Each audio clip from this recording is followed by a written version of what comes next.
my very first one, and it totally sucks.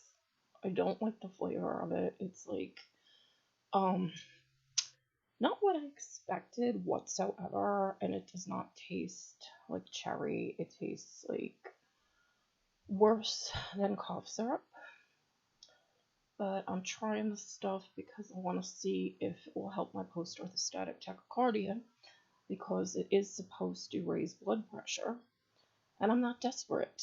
I have tried everything under the sun, and this whole week has been really, really bad. My friend took me to the store, and I couldn't walk around the store. I really was like that sick, and just like clinging to the cart, and it was just unbelievable. So I don't know if this stuff is gonna help, but I'm trying anyway.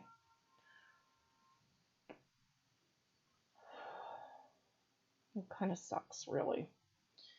I don't usually use this stuff, and this is just like, when you get that desperate, you will try anything. You really will. And that's where I'm at right now, and I'm just like, these are my last ditch efforts that I've been trying lately. I tried that Thyrovan stuff, and that stuff is just like, I don't think I have the dosage right yet. I'm taking like 2 of those in the mornings. I just don't feel like it's working enough, so I'm probably not taking enough of it. I'm on like a low dose of that. And what else did I try? I tried, my doctor gave me this like gout medication stuff, and that's really not helping where the pain is exactly, so that's not working. And it's kind of been like trying, spending money, and nothing's working. And I don't feel good 99% of the time, so I don't know what else to try. And this was just one of those last ditch effort things. It doesn't even work good, and I don't like the way it tastes, and so far it's like, I don't know if this will help with the blood pressure. And that's just how this disease goes, is you get so desperate that you'll really try pretty much anything, and nothing works, and then people suggest stupid things, and you're just like, well, I'm not going to do that either, because I already tried 5 million things, and they're not working. So that's where I'm at now with this. And it was supposed to taste like cherry, and it doesn't. So I would not get this again, but I ordered a couple of other things that were not from this company, and hopefully, those will come soon, and we'll give that a try.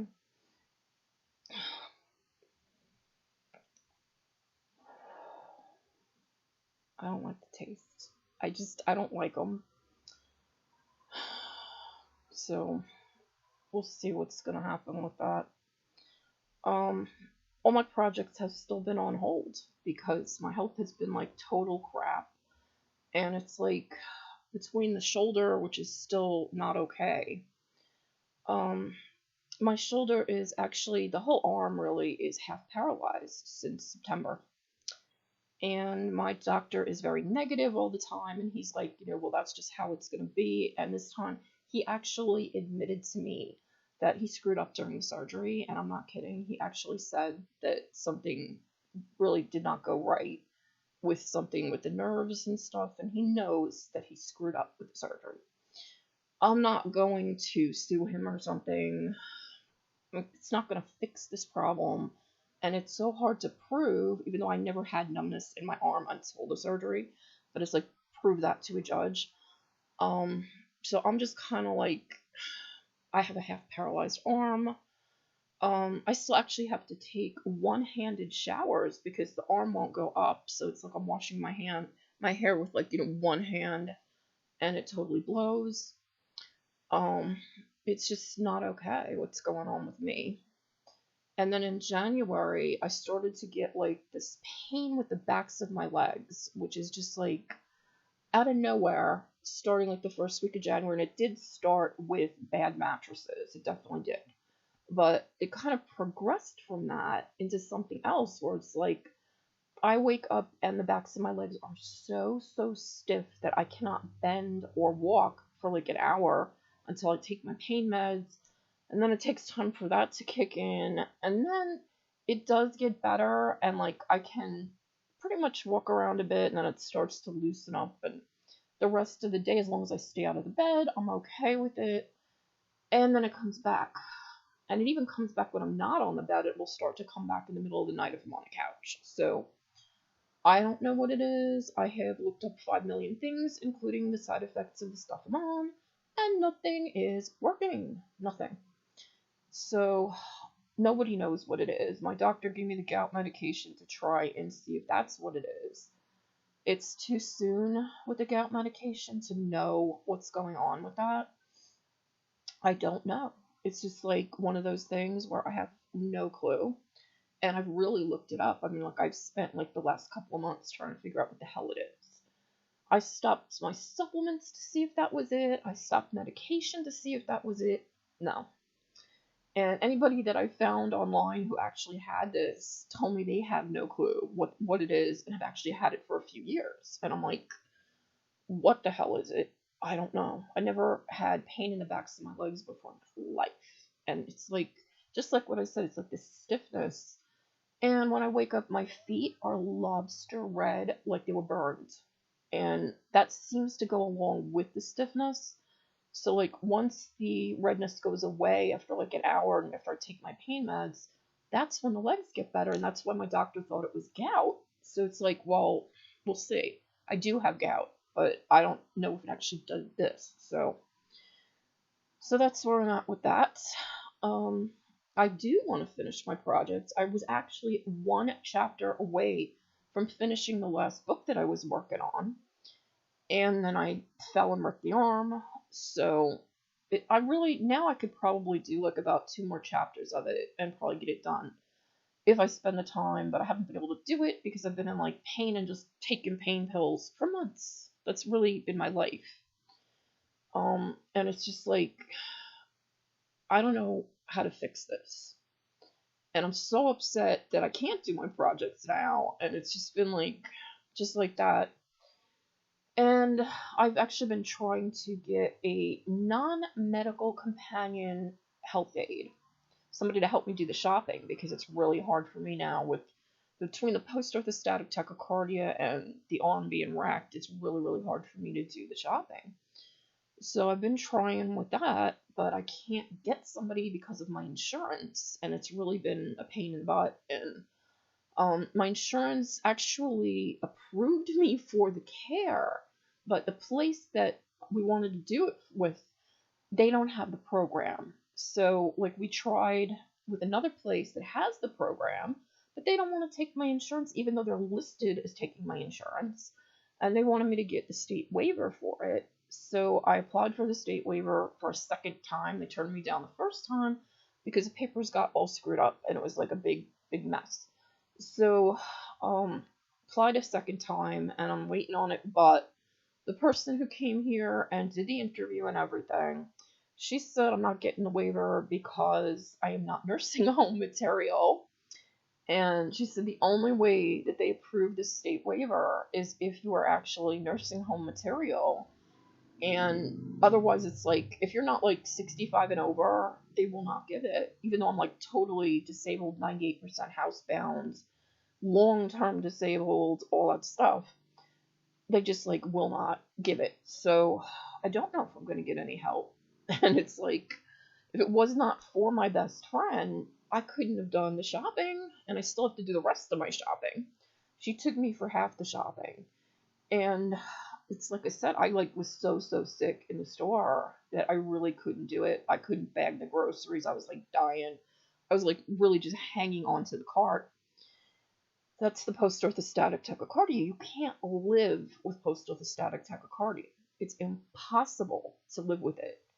And it's just like, the lightheadedness and the dizziness, and you get like numbness all, in your feet and everything, and you cannot live with it because you're on the verge of collapsing on the floor. So I'm going through that on top of everything else.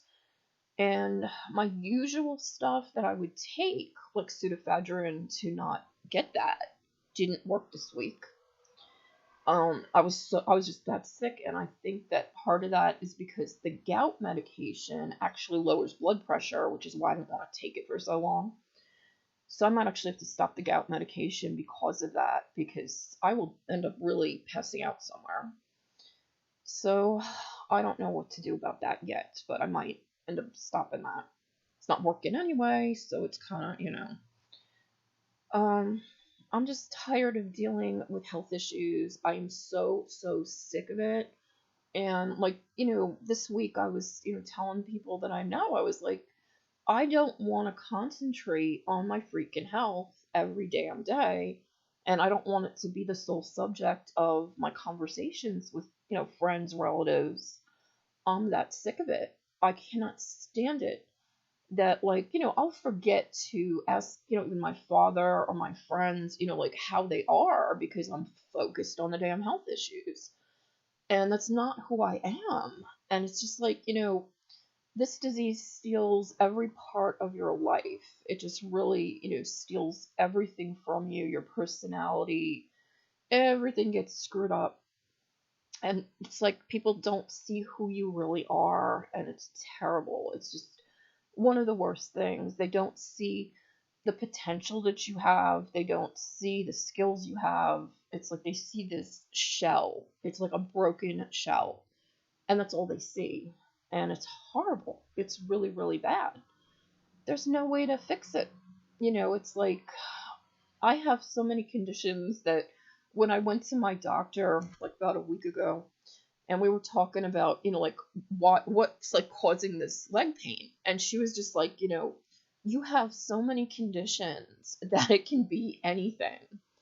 And we're just sitting there and we're just like, yeah, it's like I have advanced Lyme disease. The pain could definitely be from the Lyme disease. I was actually bit by something when I came back from the hospital, this past year in November and December. I got 6 bites when I came out of the hospital. I don't know what bit me, but the bites were bad, and they were not like bullseye rashes. This was something else. And it was like really, really nasty looking bites. And I don't know what the hell bit me. And then January started getting leg pain. So it's like, what the hell is it? She did give me an antibiotic. I was given a broad spectrum. It didn't fix it. So I don't know. I have no clue what I've got, what the hell's going on. But I do have advanced Lyme. I've got myalgic encephalomyelitis. I have fibromyalgia. I mean, like, the list just freaking goes on and on and on. We all seem to have the same cluster of diseases. Like, everybody that's sort of like lumped into our group, we just all have the same damn thing, basically. Some people have like a little bit different, little slightly different symptoms and such, but we're all kind of lumped into the same thing where we just like all are like sick every freaking day, and it's kind of just like that. And we all have like conditions where no doctor can fix it and no doctor cares. And it's like, because we're, so we have so many things that we're so complicated, and doctors just don't want to deal with it. They're just like, I can't fix you, I can't help you, so get out of my office, basically. Or I'll just like, throw some pain meds at you and you can have some muscle relaxants. And if you want to, we'll give you some happy pills, which I won't let them do to me. And that's it. They're just like, take these pills, go away, and don't even bother us, basically. So it's been like 26 years of that for me. I've had this since 1991, and it's not stopping. It's not fixing. I don't know what else to do with it. So basically this year, if I can feel a little bit better, I'll try and work on the projects again, because at least it takes my mind off of all this crap. But it's just like, I don't know what else to do at this point for my health. It's like, I spend my last dime on stuff and nothing works. It's just like nothing. I tried quinine bark too for the legs, and that didn't work. It has real quinine in it.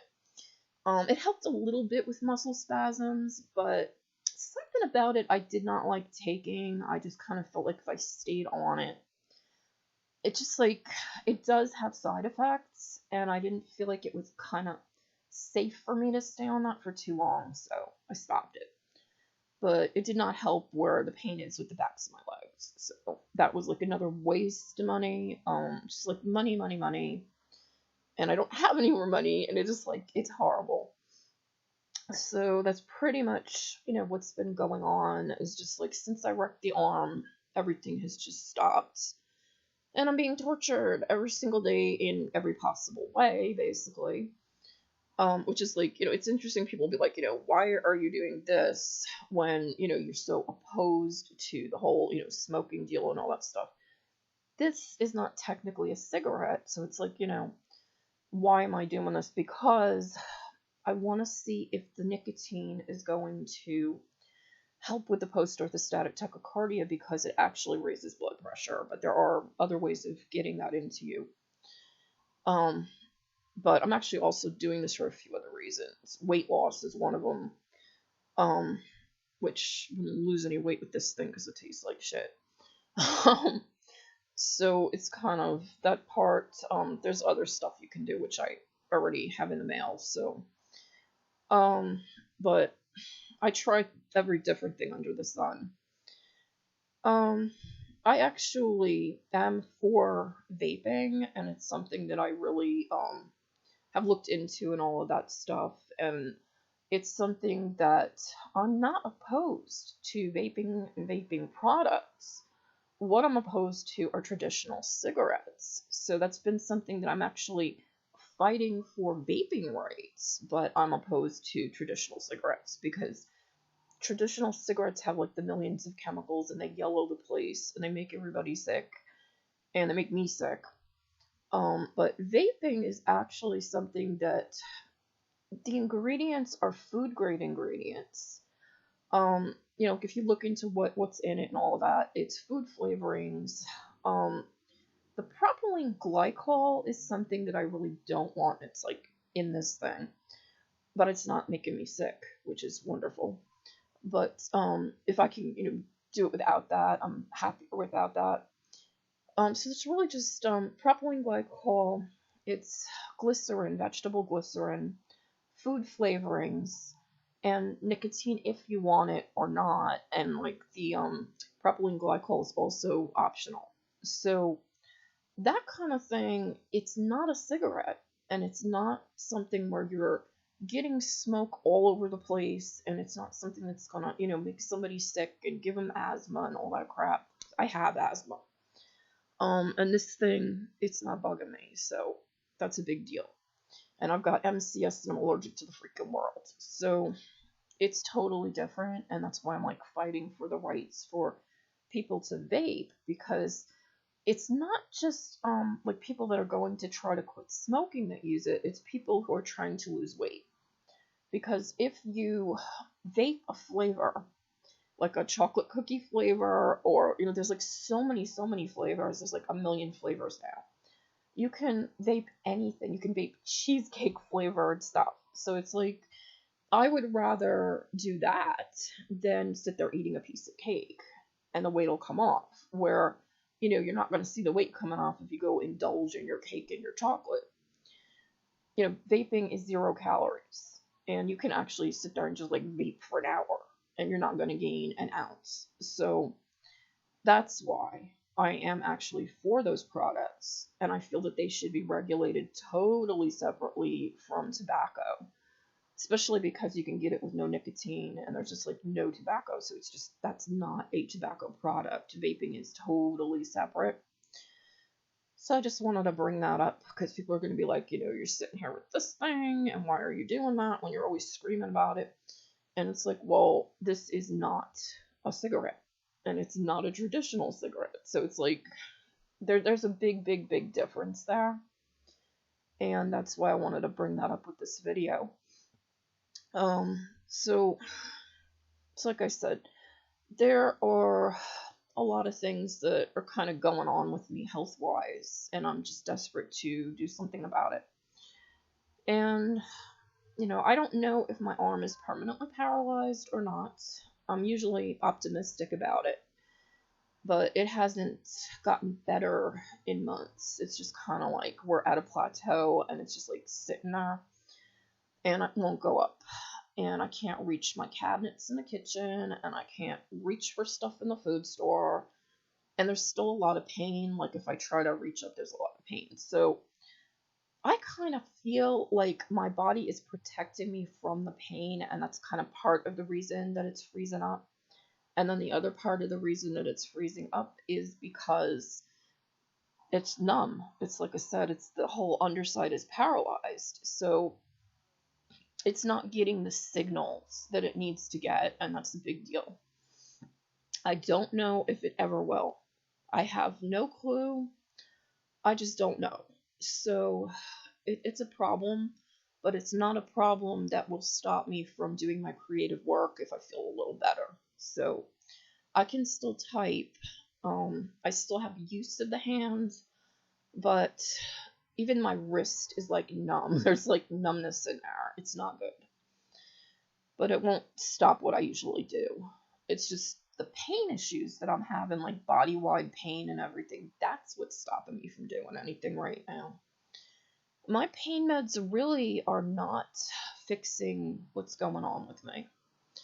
I take a very high dose of codeine with naproxen and cyclobenzaprine, and it's not doing it. Nothing else works or makes me sick, so it's like this doesn't make me sick, but it's not fully getting at the pain at all. And then, when it does work, I end up falling asleep from it. I have to lay down. So that's not a solution. It's a terrible way to live. And that's pretty much what's been going on since January. Is like I'll just, have to take my stuff and sleep.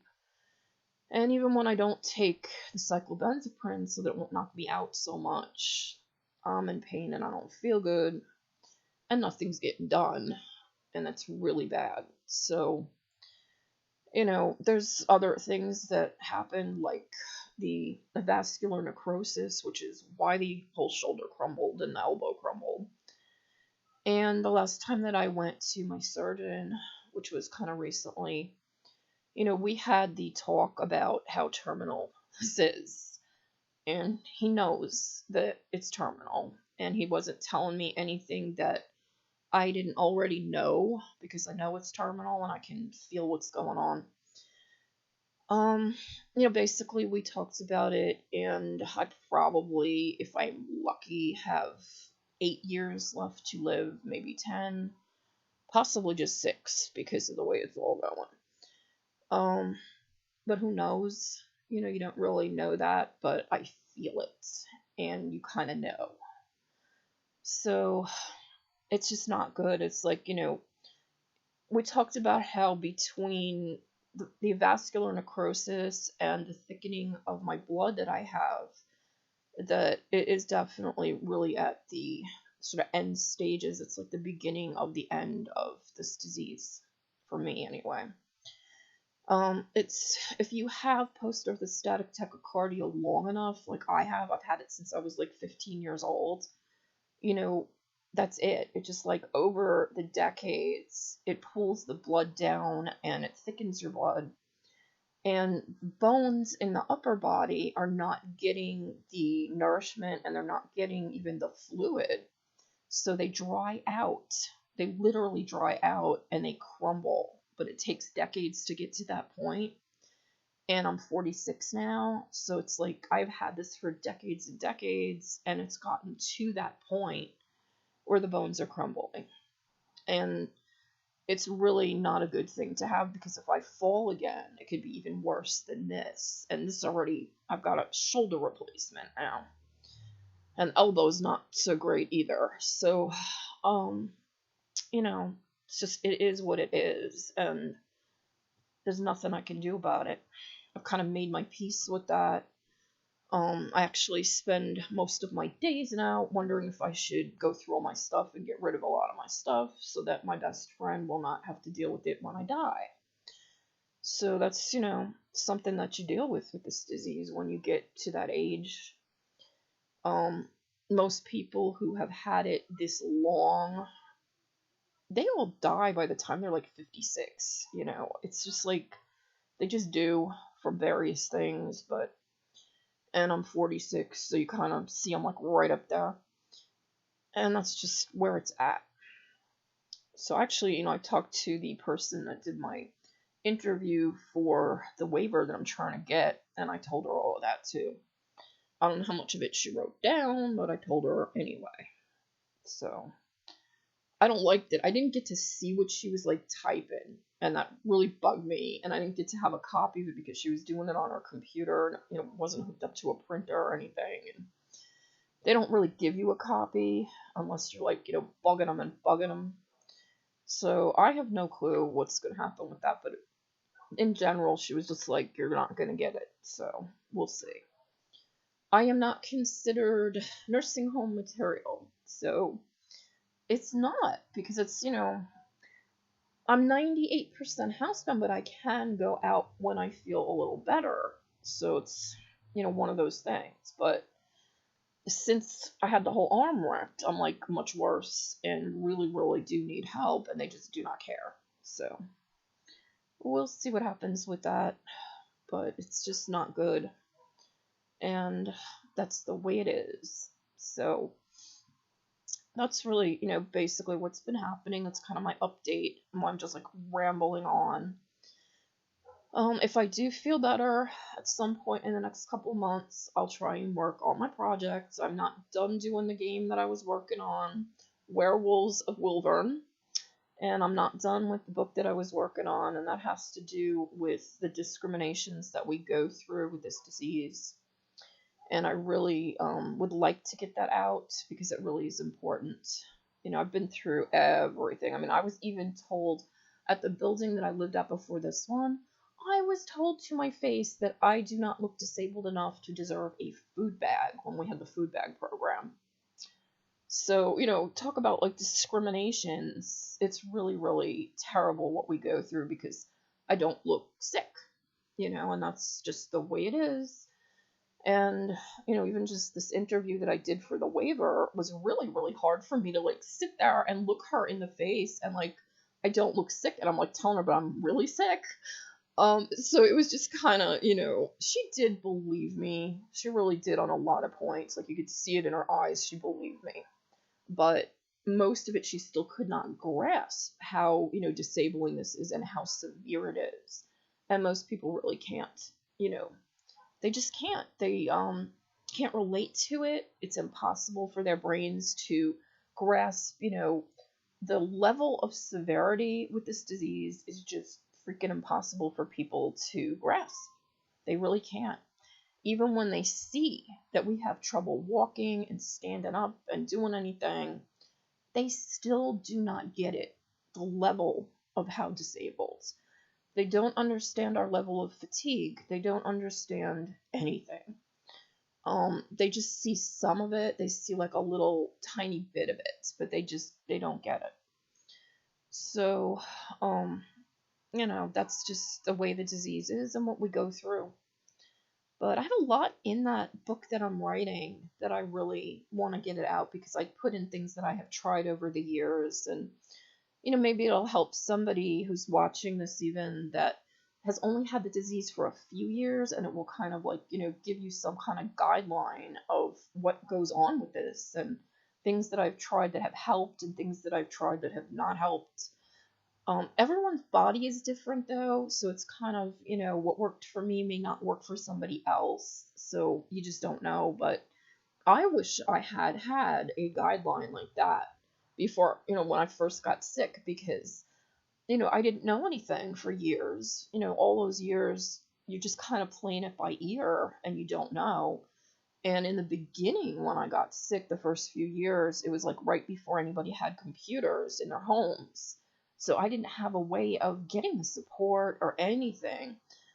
Just, from local people that had support groups and stuff, but I didn't have like the internet to look stuff up or talk to people around the world. Thank God that we have that now, because if I didn't have that, oh my God, like I could never function. It just would be the end, because you need that when you're like, mostly housebound. You have to have the internet. You totally do. So, bring this video to a close and, just say that this was the update, this is what's going on, and I hope that all of my friends who have this disease and the cluster of diseases will find something that will help them. Because I don't know what to tell anybody anymore, really. It's like I know certain things, but it's like I said, you know, everyone's different with this. What works for one person does not work for somebody else. I've tried things that people have sworn worked for them, and it didn't work for me. So it's, just hit and miss and trial and error, basically. But, it is what it is. So I'll say goodbye for now. And that's why I'm using this thing, because it's a last ditch effort, basically. It's like this is it, the last ditch effort. And like I said, it does not taste good. I don't like it. But if it works on me a little bit to get me moving with the post-orthostatic tachycardia, then it's worth it. But it's not something I'm going to stick with because I have a few other things I'm going to try. So that's it for now.